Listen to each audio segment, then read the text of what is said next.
Hello and welcome to another episode of Gear Toward Gear. My name's Sean and I'm so glad you're here. I've got a quick one, or at least I think it probably will be. I actually have no idea what's in here, so we'll see. But I got a package in the mail today from a subscriber named Stuart, and I'm really excited about it. Stuart is a super cool guy. He and I have talked quite a bit on Facebook. He's from Canada, the kind of the east coast of Canada, and just kind of a storied life. He spent, and I may get the exact years wrong here, but he's been a tradesman for over 40 years, spent I think close to 20 years as a reservist in the Canadian military, and something like 28, 30 years as a railroader. So this is a real dude who's done some real work in his life, and we've talked back and forth quite a bit. He's really into kind of militaria, military history, and kind of classics. And so he said he had a traditional knife that would fit my hand, my kind of extra large size hands, that he wanted to send me. And I was blown away when he made the offer, and I always get a little awkward and kind of blushy whenever people offer things like that, because giving things to people brings me a ton of joy. Receiving gifts is a little harder, especially when it comes from a subscriber. But he really wanted to send this, and I was grateful. And so I said, yep, send it on. And it arrived today. So let's open this package. And I realized I did something pretty dumb. So I took the time to mark out my address and his, realizing I could have just opened it from the other side, but it is what it is. So I'm going to open this today using my Wolf Edition Leatherman Wave. So let's slice into this gently, try not to cut anything, and see what we've got. I'm pretty excited, Stuart. All right, so it's wrapped in a paper towel. So let me pull it out real quick. And we've got a note. All right, so we've got a note. Whoops. Make sure that's not anything personal. And we've got some paper towel wrapping here. I think I might have just caught a glimpse of what this might be. Okay, so let's check out the note. Make sure there's nothing personal there.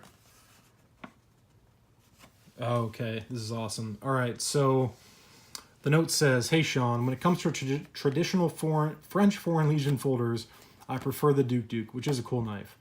I redid the edge on this Opinel or Opinel. Enjoy. Cheers, Stuart." So we've got an Opinel or Opinel, however you want to pronounce it, in here, which is phenomenal. I'm a huge fan of Opinels. I've got several. I actually collect the number 6. And I can already tell you this is not the number 6. So let me get this out of the paper towel and see what Stuart sent. And you said that you redid the edge. So let's see what we got. Da, da, da, da.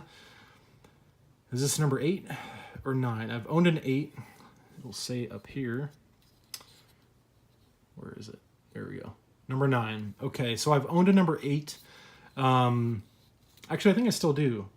It might be in the garage. And I've given away a number 8, but I've never owned a number 9. And this is actually probably the perfect size for my extra large hands in terms of being able to get a full grip on the grip. So that's awesome. I love Opinels. I just really do. This one's carbon steel. I believe it's beechwood, if I'm not mistaken. And Stuart, you can correct me if I'm wrong there, but I believe the standard carbon steel version is beechwood. And it just looks super nice with that polished collar, which you sent in the locked position. So thank you for that, for caring about my safety. And you said you redid the edge. Let me look at the note again. I redid the edge on this Opinel. All right, so what did you do to it? Let's find out. It looks brand new. I don't know that this has ever been used before. I just love these knives. They're so classic. This design has been around for so long. I mean, so long. Just a classic French kind of peasant's knife. It sounds like from your note that they were also used in the Foreign Legion, so maybe some military history as well that I was not aware of. But that is a gorgeous knife. Can't go wrong with an Opinel for the price. These are phenomenal. And I can tell right away something that you did to this, and that is the sharpening choil.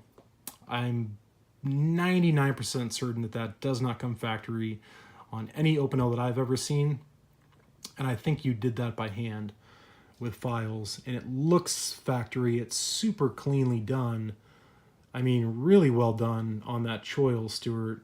And the edge, if you see kind of how the light catches it, if I can get it to focus here, the edge almost looks polished. So you definitely address the edge. And actually, I've got an open L not too far from here. So stand by. Let me rummage around a second because I think I've got a number 6. Yes, I do. I've got a number 6. Okay. This is actually the same exact model, the standard carbon steel model of the number 6. So let's see if, yeah, so no sharpening choil on the open Ls. I didn't think so, but I just wanted to be sure. The other thing I'm not sure about, and it looks like the kind of the clip point kind of dips down further on the number 9, and that may just be factory. I don't know if you did that or not, Stuart. It looks factory. But that sharpening choil is really well done. I do like that a lot. Because these can be a bit of a pain to sharpen. I've only had to sharpen one ever, because I don't use them a ton, but one of the number 8s that I had, I did have to sharpen. And, you know, the edge goes back pretty far. And so as you can see, it's kind of awkward to sharpen with this collar kind of in the way. So that is just, it's a great knife. If you don't have an open L, you should have at least one. They're not expensive. The number 6s, you know, maybe $13. As you go up in size, they go up in price, obviously. I would guess the number 9 probably goes for somewhere around $20, $25 US. That's a total guess. I don't really know for sure. But super generous of you, Stuart. I mean, and this looks completely unused, or at least you returned it to factory condition, because this is just gorgeous. I love these knives. I really do love these knives. And you're right, this is a Sean-sized, full-sized, yeah, I am locked, a full-size, full grip.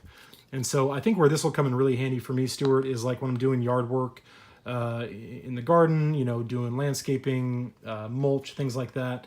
I always like using my open Ls for that. Something about it, you know, it just seems like the right place to use a knife like this is when you're outside, you know, pruning, you know, some flowers, or trimming some branches off of a, you know, small, you know, twigs and branches off a tree.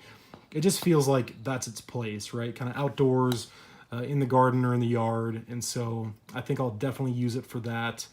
And you're right, it does fit my my big hands quite nicely. So thank you so much, Stuart. That's incredibly generous of you to send that, and the fact that you've kind of put your hand touch on it there with your own sharpening choil, and that nice edge there is just kind of takes it over the top. So this will be a permanent resident in my collection. It will never leave, because it's now that much more sentimental, having come from a viewer, having come from Stuart, and the work that you did on this. So thank you so much, my friend. I do appreciate it. Thank you all for watching. And again, if you don't own an open L, you should. And I'll leave a link for maybe a couple different models that you can buy on Amazon in the US for pretty inexpensive prices. But the quality to performance to cost ratio, I think you get a lot for your money with these things. So I am glad to be adding another open L to my collection in a size that I've never owned before.